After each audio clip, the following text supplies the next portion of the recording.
Bonjour tout le monde! Comme convenu, je vais vous faire une lecture feuilleton d'un livre.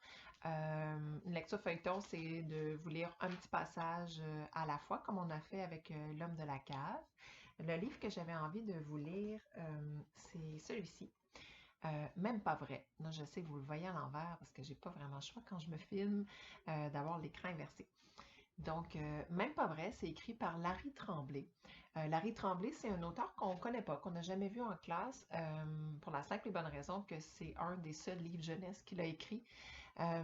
Et c'est illustré par Guillaume Perrault, qui, lui, est un illustrateur que j'aime beaucoup.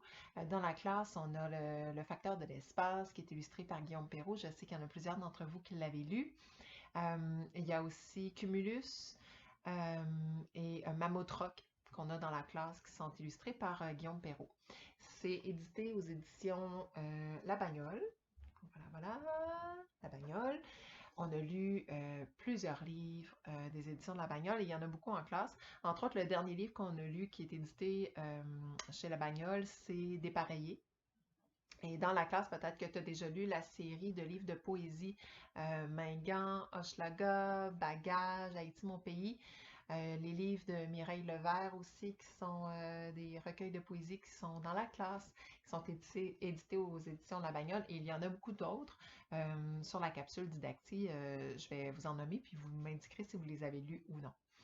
Alors, commençons. Voici la page couverture. Donc, on a l'auteur, Larry Tremblay, l'illustrateur, Guillaume Perrault, et le titre, Même pas vrai. Et même pas vrai, on voit que c'est écrit dans un phylactère. Un phylactère, c'est comme ça qu'on appelle les espèces de bulles qu'on voit dans les bandes dessinées. Et notre petit personnage ici qui nous dit, Même pas vrai. On voit qu'il a dans ses mains un micro. À quoi ça peut bien te faire penser? Pourquoi il parle dans un micro? Et regarde sur le mur toutes les illustrations qui y sont. En ce moment, je suis en train de faire l'exploration du livre comme on le ferait en classe, donc je t'inviterais, tu peux répondre à voix haute ou juste réfléchir et essayer de faire des prédictions dans ta tête avant qu'on entame la lecture. Si on regarde la page couverture, on remarque aussi, on dirait une espèce de cahier de notes, de journal intime personnel.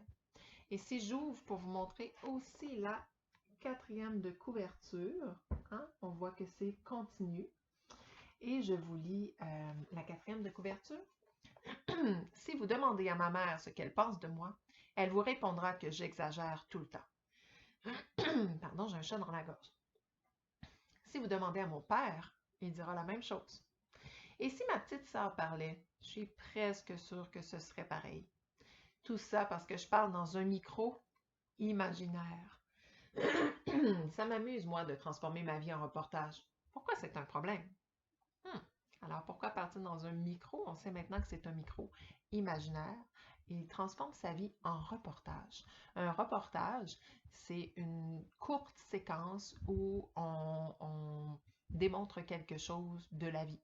Donc, par exemple, on peut avoir un reportage sur comment les gens vivent leur quarantaine. On peut avoir un reportage sur les oiseaux du quartier. Donc, c'est des petites capsules sur un sujet en particulier. Donc, on s'imagine ici que le livre va être séparé en différentes petites capsules sur un sujet. Alors, on ouvre. Il n'y a pas vraiment de page de garde, c'est un roman graphique. Même chose ici. Alors, on a la page de faux titre, même pas vrai, et la page titre. Et je commence. Même quand il ne se passe rien, il arrive quelque chose. Alors ici, c'est notre personnage qui nous dit ça ici. Il y a une dédicace de l'auteur, une dédicace de l'illustrateur. Donc l'auteur nous dit pour Marilyn et Mario et l'illustrateur pour Joey. C'est divisé en chapitres ou en reportages. Premier reportage. Il y a toujours de la poussière sur la montre de mon père. Il y a toujours de la poussière sur la montre de mon père.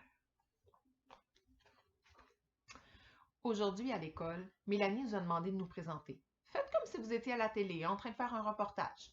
Imaginez que vous parlez dans un micro. Oh. Dès la première phrase d'un livre, on appelle ça l'incipit. Ici, on comprend que ça vient de son enseignante, Mélanie, cette idée de faire comme si on parlait dans un micro, comme si on faisait un reportage. Bonjour, je m'appelle Marco, j'ai 7 ans et demi avec des poussières. Comme dit mon père quand on lui demande l'heure. Il répond toujours « Il est 5 heures et des poussières ». Il y a toujours de la poussière sur la montre de mon père.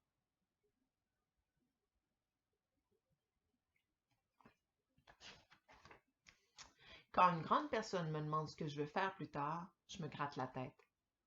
Quand la grande personne me demande pourquoi je me gratte la tête, je lève les épaules. Quand la grande personne me demande pourquoi je lève les épaules, je regarde le bout de mes pieds.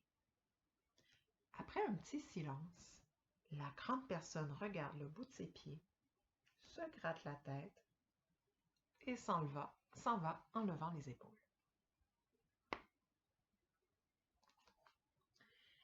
Une petite sœur était apparue dans notre maison. Elle n'est presque pas née tellement elle est nouvelle. Elle n'a pas de cheveux. Tout le monde la trouve mignonne.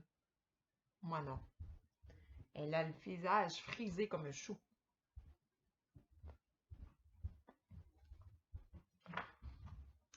Hier, mon père m'a emmené au restaurant. J'ai mangé un hamburger, puis mon père m'a dit « Parlons ». Tu sais, Marco, maman dit, croit que tu... Oui, mais je pense que plus, c'est certain. Oui, à l'école, c'est important d'écouter son professeur. Non. Puis il a parlé. Je lui ai demandé si je pouvais avoir un morceau de gâteau. Il a dit non. Je n'étais pas content. Il m'a dit, les enfants ne sont jamais contents.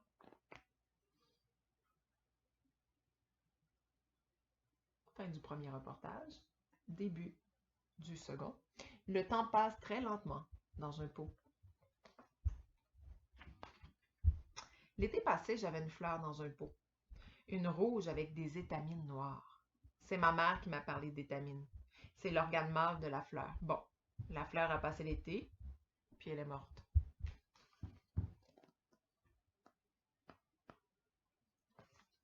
Juste avant de mourir, ma fleur parlait. C'est normal, je lui avais posé une question. Elle a dit « J'ai vécu pendant un mois et beaucoup, beaucoup de poussière. C'est abominablement trop long. Le temps passe très lentement dans un pot.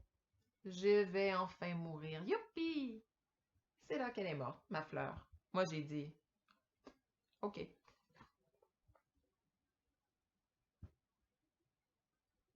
Quand même humoristique. Avec mes amis, j'ai organisé des funérailles. Nous avons chanté des chansons. Gina a dit qu'elle pouvait voler. J'ai crié « Menteuse, menteuse! Montre voir que tu peux voler, montre voir! » Gina a dit qu'il n'y avait que les personnes très intelligentes comme elle qui pouvaient le faire. Puis, nous avons enterré le pot avec la fleur dedans.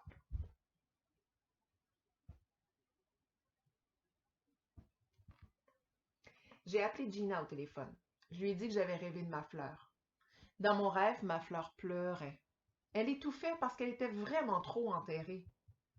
Gina m'a dit qu'il fallait faire quelque chose. Mes amis et moi, nous sommes allés déterrer la fleur. Il y a eu un problème. Il a fallu retrouver l'endroit où le jour avant, nous avions creusé un trou juste au pied d'un sapin.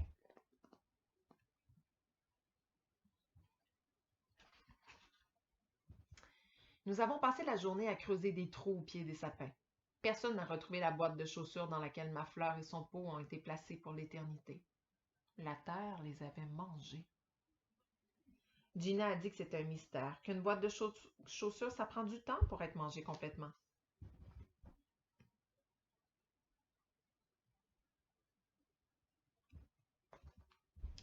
Prochain reportage. Mon chien possède 5 lettres.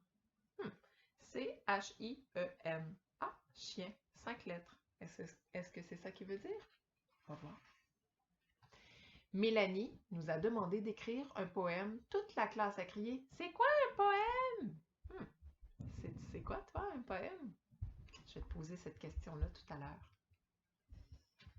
Mélanie a ri, puis elle a mis une main dans ses longs cheveux. Elle l'a gardé comme ça, longtemps.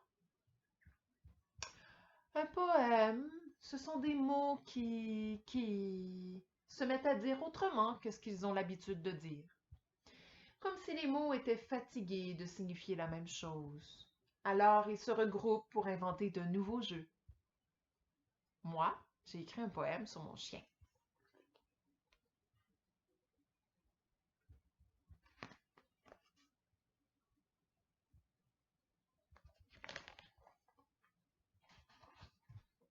Mon chien. Quand mon chien a froid, il éternue. Le mouche-chien part dans toutes les directions, comme si, après un bain, il secouait ses lettres pour se sécher. Une fois retombées, les lettres forment un nouveau mot. Niche. Mon chien jappe de bonheur dans sa niche de lettres. Et il n'a plus froid.